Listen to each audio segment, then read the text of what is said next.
Planeación estratégica de los recursos humanos. Es un proceso sistemático que da sentido, dirección y continuidad a las actividades diarias de una organización. Le permite visualizar el futuro e identificar los recursos, principios y valores requeridos para llevar a buen término sus objetivos. Para ello debe seguir una serie de pasos y estrategias que definan los objetivos a corto, mediano y largo plazo, al identificar metas y objetivos con el fin de desarrollar estrategias para alcanzar estos. En consecuencia, es necesario contar con herramientas de diagnóstico, análisis, reflexión y toma de decisiones en torno al camino que debe recorrer la organización. Esto con el fin de adecuarse a los cambios y a las demandas que les impone el entorno. El reclutamiento y la selección de recursos humanos deben ser considerados como dos fases de un mismo proceso: el ingreso de recursos humanos a la organización. Reclutamiento. El reclutamiento es una actividad de divulgación, de llamar la atención, de incrementar la entrada. La tarea del reclutamiento se trata de atraer con selectividad, a través de varias técnicas de comunicación, a los candidatos que poseen los requerimientos mismos del puesto vacante. El objetivo básico del reclutamiento es abastecer el proceso de selección de su materia prima, los candidatos. La selección del personal consiste en buscar entre los candidatos reclutados a los más adecuados para los puestos que existen en la empresa, con la intención de mantener o aumentar la eficiencia y el desempeño del personal, así como la eficacia de la organización. El objetivo básico de la selección es escoger y clasificar a los candidatos adecuados para las necesidades de la organización. Contratación es formalizar con apego a la ley la futura relación de trabajo para garantizar intereses, derechos y deberes, tanto del trabajador como de la empresa. Lo anterior se hará mediante un contrato de trabajo, en el cual se establecen obligaciones, responsabilidades y condiciones laborales. Inducción implica la incorporación de nuevas personas a la organización y su adaptación al puesto de trabajo en el menor tiempo posible. Aspectos como normas, políticas, valores, costumbres, procedimientos, plan de beneficios, entre otros, son factores que deberán de informarse al trabajador en esta etapa con el propósito de volver productivo a este en un tiempo mínimo. La capacitación es el proceso educativo de corto plazo, aplicado de manera sistemática y organizada, por medio del cual las personas adquieren conocimientos, desarrollan habilidades y competencias en función de objetivos definidos.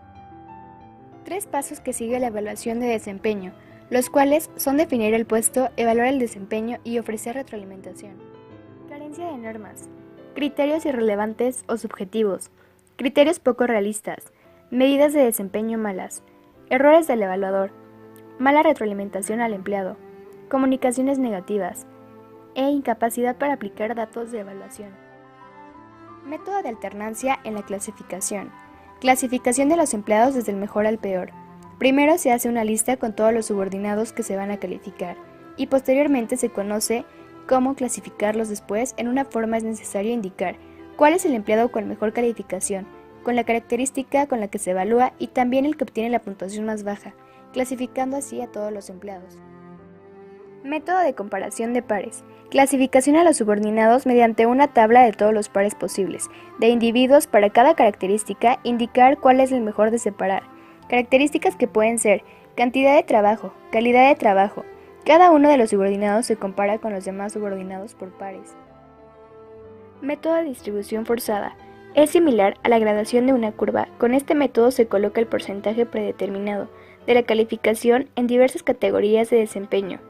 Por ejemplo, se podrá distribuir a los empleados de la siguiente manera: 15% los de desempeño alto, 20% los de desempeño promedio alto, 30% los de desempeño promedio, 20% los de desempeño promedio bajo y 15% los de desempeño bajo.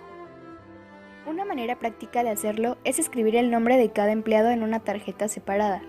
Posteriormente, cada característica que se evalúe, basta con colocar la tarjeta del empleado en una de las categorías de desempeño apropiadas. Método del incidente crítico. El supervisor lleva por cada subordinado un registro de ejemplos poco frecuentes, buenos o indeseables de la conducta relacionada con el trabajo de esa persona. Posteriormente, cada 6 meses, el supervisor y el subordinado se reúnen para comentar el desempeño de este último, utilizando los incidentes específicos como ejemplos. El trabajo de las personas está profundamente influido por 3 grupos de condiciones: condiciones ambientales de trabajo, iluminación, temperatura y ruido; Condiciones de tiempo, duración de la jornada, horas extras, periodos de descanso. Condiciones sociales, organización informal, estatus, etc. La seguridad en el trabajo es el conjunto de medidas técnicas, educativas, médicas y psicológicas, empleadas para prevenir accidentes y eliminar las condiciones inseguras del ambiente, y para instruir o convencer a las personas acerca de la necesidad de implantar prácticas preventivas. La seguridad es una responsabilidad de línea y una función de Estado.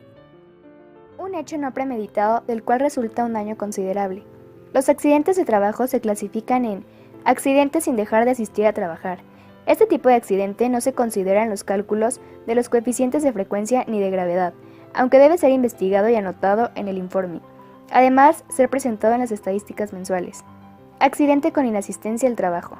Es aquel que puede causar incapacidad temporal, incapacidad permanente parcial, incapacidad total permanente o muerte. La prevención y el combate de incendios, sobre todo cuando hay mercaderías, equipos e instalaciones valiosas que deben protegerse, exigen planeación cuidadosa, disponer de un conjunto de extintores adecuados, conocer el volumen de los depósitos de agua, mantener un sistema de detección, alarma y proporcionar entrenamiento al personal son puntos clave. La remuneración se compone de factores financieros y no financieros. Dentro de los factores financieros hay dos tipos de compensación. Compensación directa. Es donde se encuentra el salario que recibe el empleado, los premios por metas alcanzadas con éxito y las comisiones por ventas, cobranzas, etc. Compensación indirecta. Contempla todos aquellos aspectos por los que el trabajador recibe dinero o beneficios económicos, pero que suelen ser variables. Entre ellos se encuentran los bonos por vacaciones, las propinas, las horas extras, etc. Características de las remuneraciones. Es una contraprestación.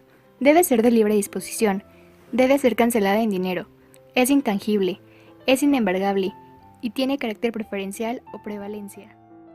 Salarios. El salario es el pago que recibe un trabajador de mano de su empleador, a cambio de que éste trabaje durante un tiempo determinado para el que él fue contratado. Política salarial. Es el conjunto de principios y directrices que reflejan la orientación y la filosofía de la organización, en lo que corresponde a remuneración de sus empleados. Debe contar con los siguientes elementos. Estructura de cargos y salarios. Es la clasificación de los puestos y sus diversos niveles de salarios.